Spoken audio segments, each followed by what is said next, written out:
Okay, welcome back to Perdido Key Gaming.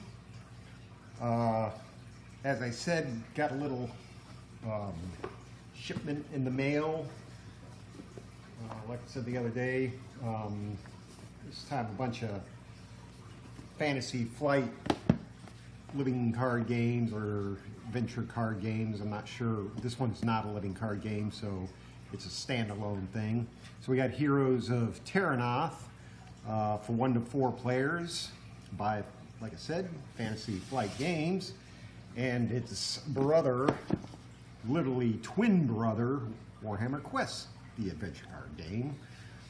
Epic dungeon exploration for 1 to 4 players, obviously set in the Warhammer universe. Definitely, in this one here is actually in the Rune Wars or Rune Bound world.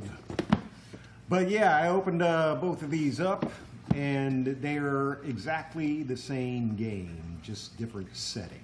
They're played exactly the same way.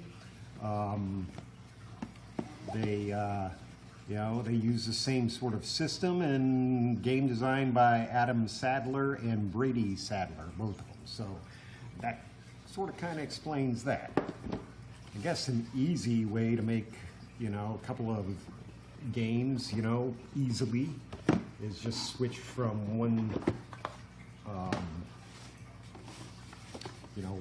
world to another. So sort of like Dungeons and Dragons, you got different worlds and the same systems all over the place. But anyway, got your rule book. You've got basically a bunch of scenarios. I think 12 scenarios.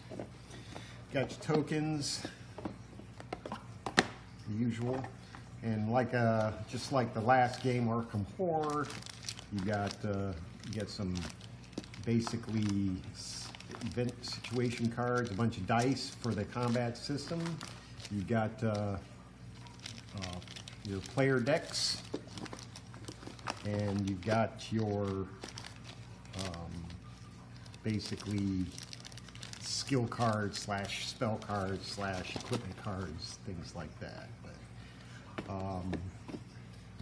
Strangely enough, both boxes are exactly the same size. Same with the Arkham Horror box. I'm not going to go through the Warhammer Quest one because guess what? It is exactly the same.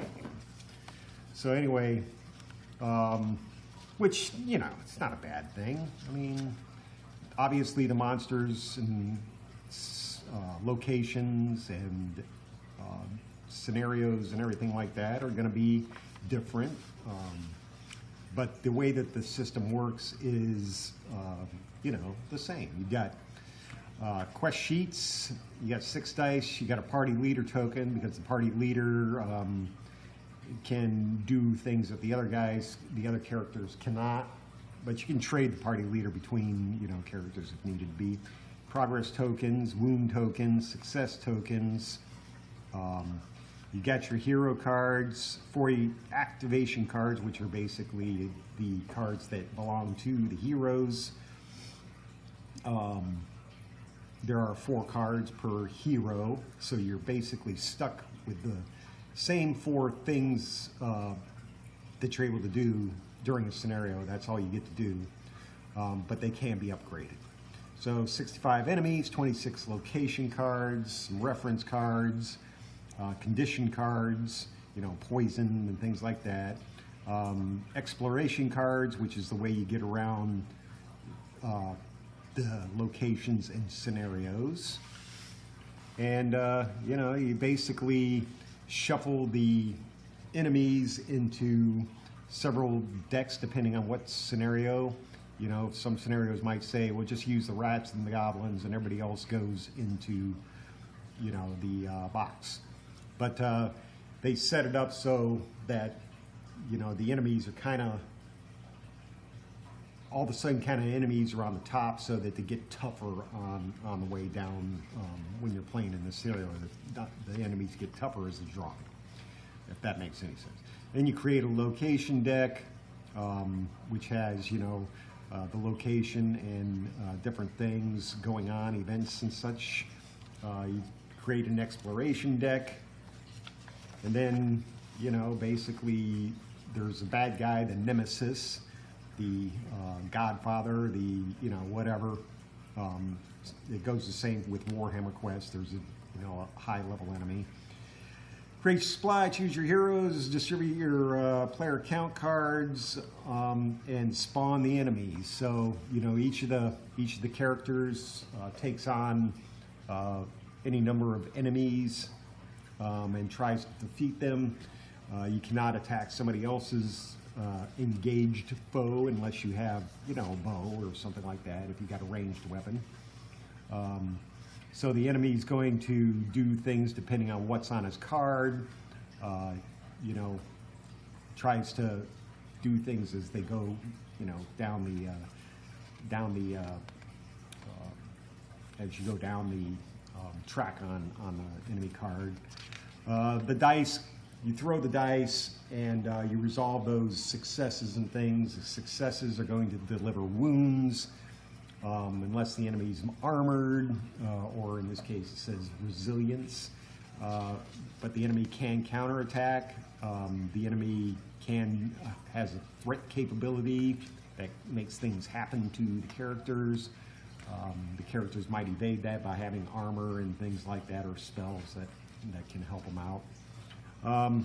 But yeah, you know, you play it as you in the scenario. You know, your characters can get advanced cards to make them more powerful and things like that. Yeah, it's pretty basic. I'm, like I said, with Arkham Horror, I think I'm going to have to go ahead and set a single-player scenario up just to see how it works before I get anybody else involved. There's no sense. I actually don't think the family would like this one. They're more of a Arkham Horror, you know, horror movie, suspense movie type bunch than fantasy role-playing or anything like that. So. But yeah, like I said, you know, both Heroes of Terrinot, set in the rune-bound, rune quest something world, and Warhammer Quest is, you know, exactly the same, except it's set in the Warhammer world, where if you're familiar with that from the fine folks over there at Games Workshop in England. You know, they've been around since at least the beginning of the 80s doing a Warhammer thing, you know, as a miniatures game and other things.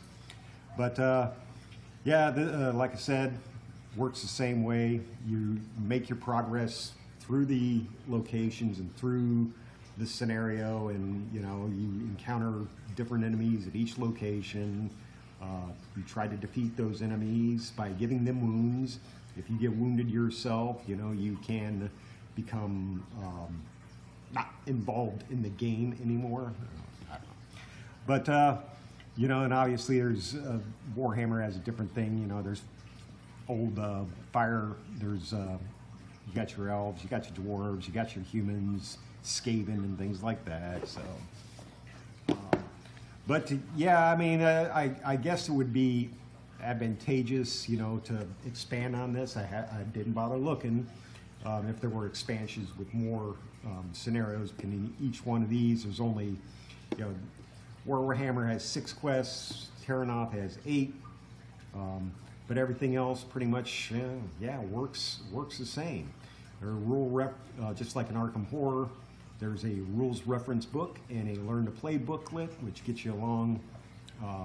You know, shows you how to play the game, and then if you have any difficulty with the understanding what's going on, then you can go to the rules reference and get a deeper dive on it. But yeah, that's pretty much it for these 2 games, both from Fantasy Flight Games. Didn't realize they'd be exactly the same, or else I probably would have just got the Warhammer one, and if I liked it, you know, later on got the Heroes. I seriously thought they'd be totally different. And you know, yet another where you don't do your research, you just impulse buys. You know, those are always get you. Anyway, if you like what you see, please hit like and hit subscribe to keep informed of when I post a new video. And leave me a comment. Let me know what you think if you play these fantasy flight games. And for God's sakes, give me a warning if there's another game that's exactly like these two.